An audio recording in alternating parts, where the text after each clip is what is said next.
Well, let's do this. There's one fight that I want to talk about really quickly.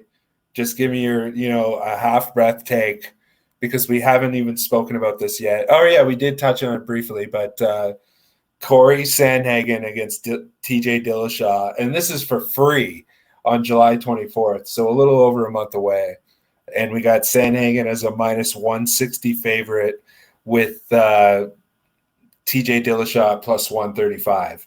Fresh off his PED suspension and his new documentary on the UFC Fight Pass. Yeah, and I mean, and that's the whole thing, right? Is the question marks behind TJ Dillashaw. And I mean, it sucks kind of because it's like either side, you go, oh, I'm taking Sandhagen, I'm taking Dillashaw. What evidence do you have of the version of TJ Dillashaw we're going to get in that octagon?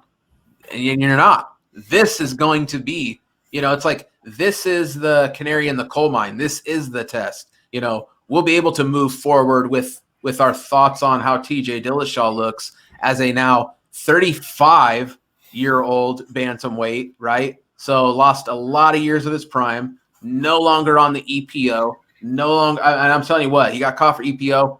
There was more in that syringe too, folks. Just because he only got popped for the EPO, there was more going on.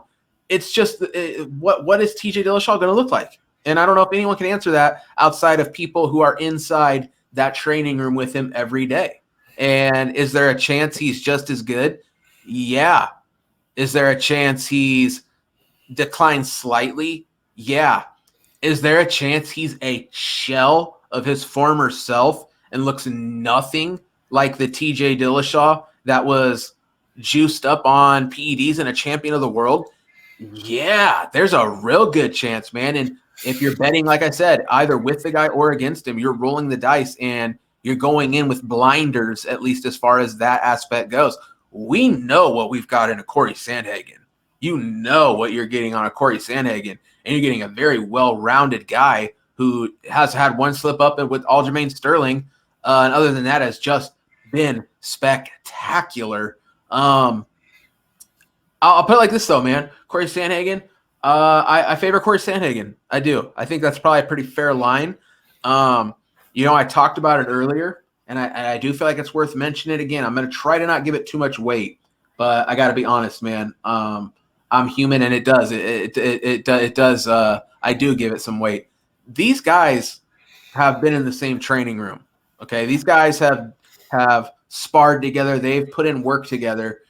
And from what I've heard, Cory Sandhagen regularly got the better of TJ Dillashaw, and not just like slightly. It sounds like Sandhagen really got the better of this guy.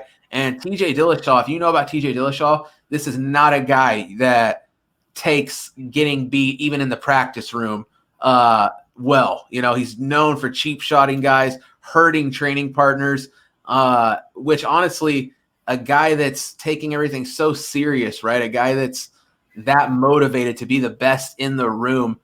That's kind of a mentality you need to be a champion, especially in the Shark Tank that is bantamweight. But, man, an older guy, no PEDs, big layoff. I mean, all those you've got to think. None of those things make me go, man, 2 years out of the cage, that Dillashaw is going to look never once has someone been out of the octagon 2 years and we said, that was a good move. Never once has somebody come off a PED ban and we said, bet he's going to be better now with no PEDs. I don't know, man. He's got a lot of red flags on the Dillashaw side. I gotta take Cory Sandhagen as it stands right now. I think Cory Sandhagen wins this fight. Yeah, and I agree 100%. And I feel like we're at 160, minus 160 right now.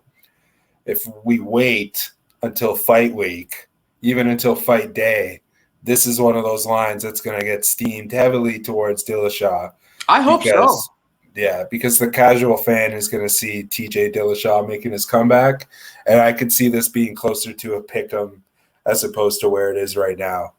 Well, let me tell you, Al, Cory Sandhagen as a pick'em over Dillashaw, who like I said, I just listed all those issues. That's a no-brainer in my book right there. So that's it. I think that's it, Al. I think we've looked ahead as much as we can right now.